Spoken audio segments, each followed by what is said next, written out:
that when preachers mess up really bad, and she says she's not talking about the little mistakes because she knows everybody's human, but when they break the law or do something that is totally against the Bible and what they have been teaching and preaching on the pulpit, many of the members take their sides in being wrong and stay and support the wrongdoing at the church.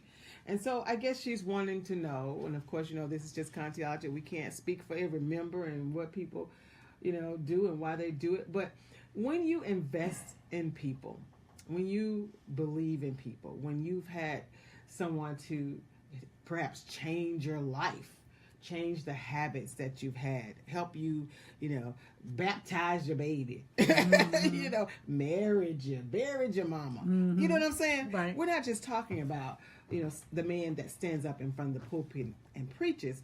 You have to think about all of the other things that they have seen this man do and that this person has been a part of their lives. And so it's like a family member.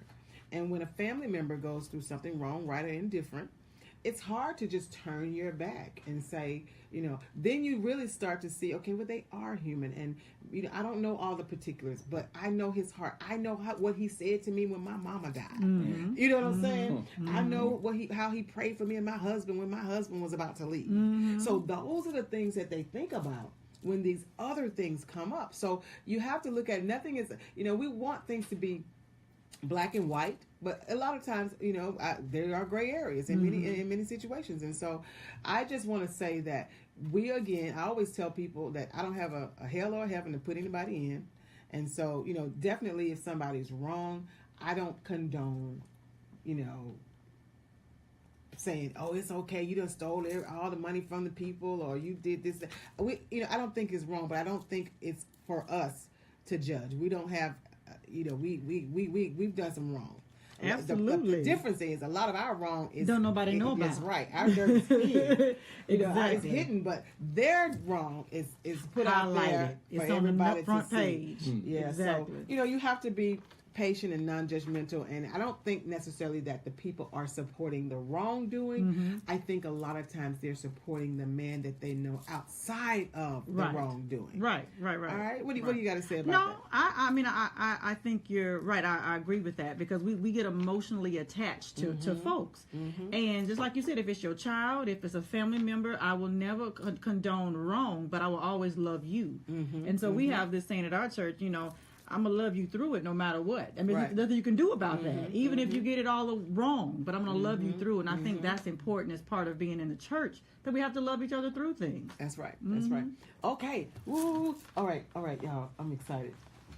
I have sitting next to me, what we call you, Pastor or Preacher? Brandon. Whatever you want. Whatever you want. Pastor, Preacher Brandon Holt.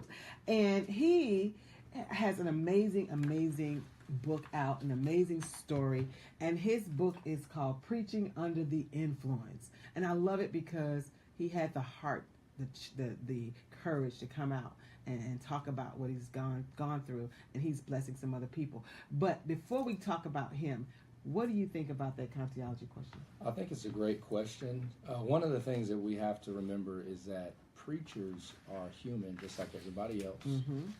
Noah was a man of God. He built the ark. He was God's man to save mankind at that time. And when he got off the ark, he planted a vineyard and got drunk. And he was the man who God had chosen to save his people. So that was just an example of the human nature, even of people who stand before God's people.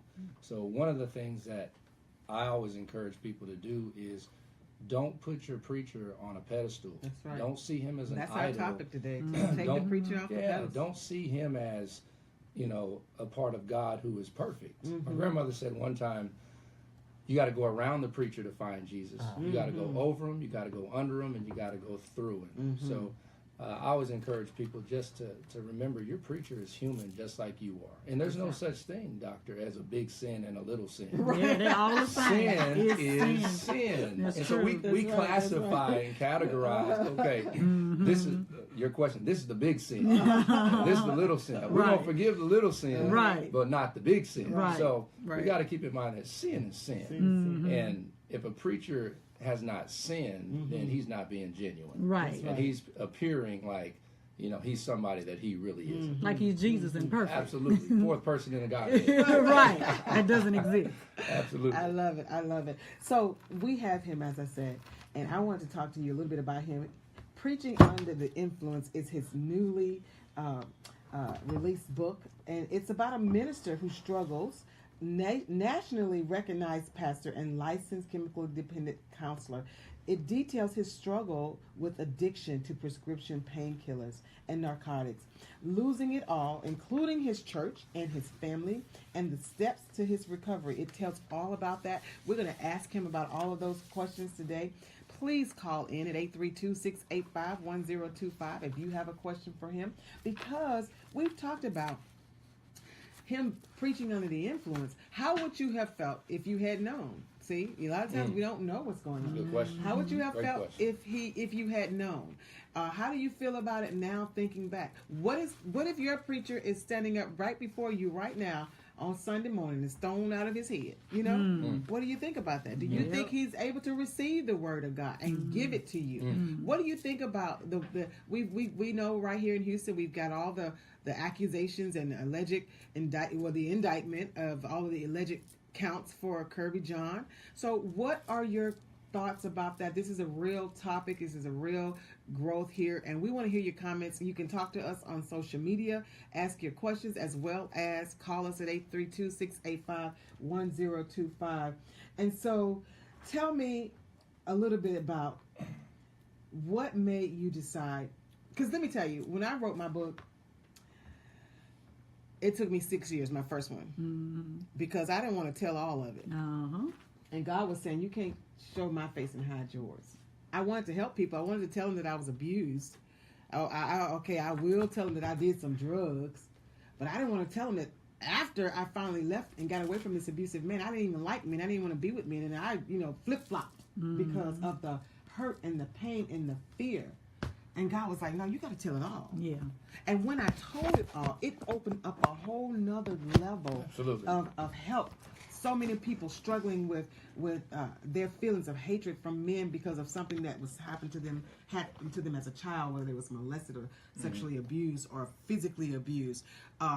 So many women struggling with their sexuality, all kinds of stuff. So when God he takes you through what he wants you to bless too. And in order to do that, you have to be open and you have to be candid and you have to take away the shame. I say stop shame, SHAME, stop the humiliation against me.